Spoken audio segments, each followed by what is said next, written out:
Well, apparently the footpath takes me round this way, and so I'm going to follow the path round here. And as you see here, we're actually going to get a bit closer to the building, maybe even enough to peep in the windows, and perhaps, you never know, spot Peter Mandelson flirting with a waiter, or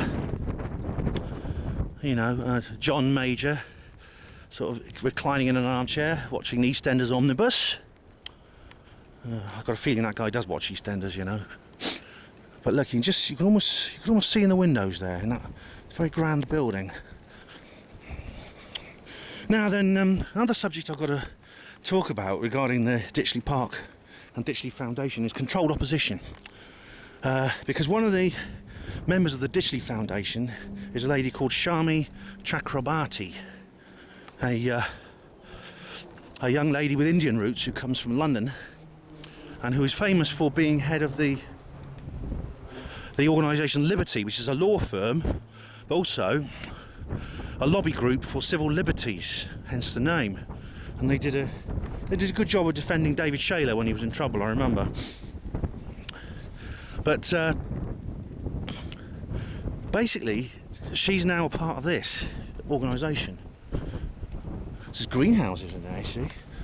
Maybe they grow their own food because they're preparing for the global meltdown, I don't know. Lions above the doorway there. Lions, can you see them in Blenheim Palace and stuff like that? Anyway, where was I? Shami Chakrabarti.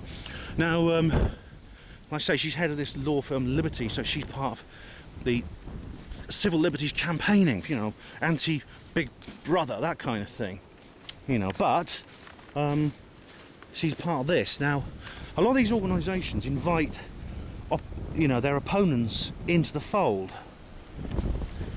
Some of their opponents, if they think they're the right kind of opponents, and you see this with a lot of you know, governments across the world. They'll have if someone is against what the government's doing, you know, they'll come in and sit down, talk about it. We'll give you a seat on the assembly, and you can air your grievances to us, and we'll make you part of the government, so you can change. You can be a part of the governmental process, and you can change it for that reason. But of course, that's not how it works. You see, because this is how they create controlled opposition. Once you go in there, you think you can go in there and change the system, but the system will change you. And this is why I warn people strongly against getting involved with these official structures and thinking, and it's a very, very false line of reasoning, and shows a naivety and a lack of understanding of what's really going on in this world, to think that you can get into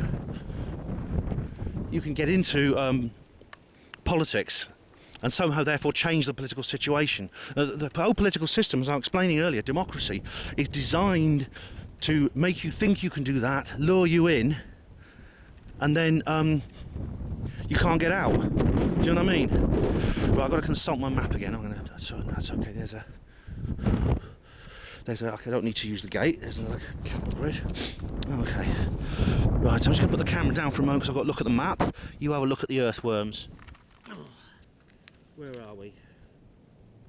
Right, we've come through round Ditchley Park House, down that way, followed that round. We've got to carry on round and then back. Right, that's it. So I hope you didn't get mud on your face there. Basically, follow this road round and go back the way we came around the building. So I'm going to go around the other side of the building. This is the northwestern sort of side, and then back down to the town of Charlbury. This is actually not very far from my hometown, which is the city of Oxford, and I haven't had to travel very far to get here. Now then, what's that? Do you see that through the trees there? Hang on, let's try and get a bit closer. Follow the path round here.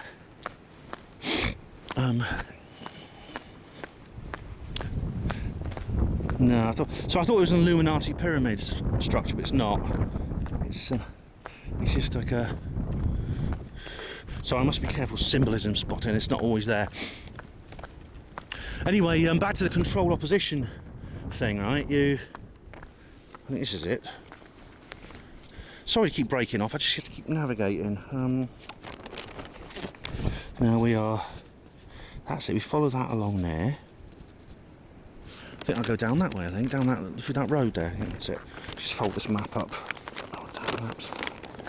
I've always got good old-fashioned paper maps. I don't trust electronic ones because if the internet goes down, you're buggered, you can't get them. You can't get them anymore. Right, controlled opposition, yeah. I'll give you an example. Now, Shami Chakrabarti, who's a member of this organisation, we might get a glimpse of her, but I haven't seen anyone coming out of the building, and since we've been around, so maybe they've all gone, is a member of this group. She's head of the law firm Liberty and Civil Liberties campaign, anti-Big Brother, and she sits at the table with these other people who, you know, who are part of this globalist agenda, who are trying to destroy those things. And you think you can go in there, deal with these people who are trying to destroy it, and somehow, what are you going to do, change their minds?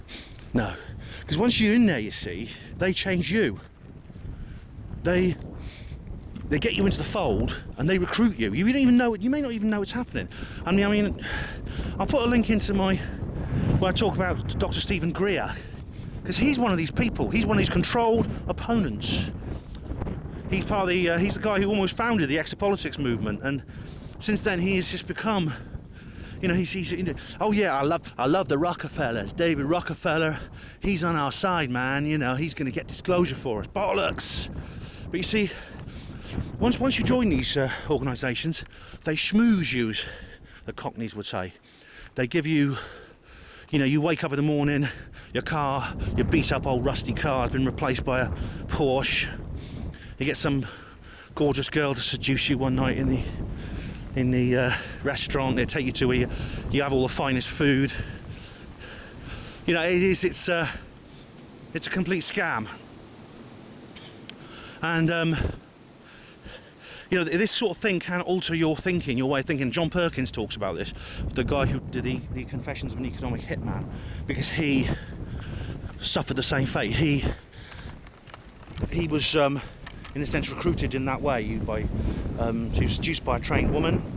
He was given luxury, and before you know it, he was eating out of their hand. And Shami Chakrabarti will be too. I mean, apparently someone got the chance to ask her about 9/11 once. This woman who is supposed to be at the forefront of the campaign against Big Brother, right?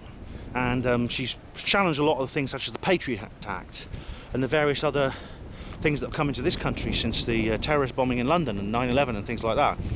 Well, the so-called terrorist bombing in London.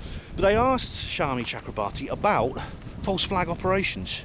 What do you think about 9/11? You're being an inside job, being part of a false flag government operation. And they asked her about, you know, the London bombings. You know, they asked her very, very relevant questions like how come none of those guys were actually on the trains where the bombs went off, and things like that. And as this person put it, her eyes glazed over, and that's become a bit of a cliche since that day. But basically, her eyes, you know, that is her attitude.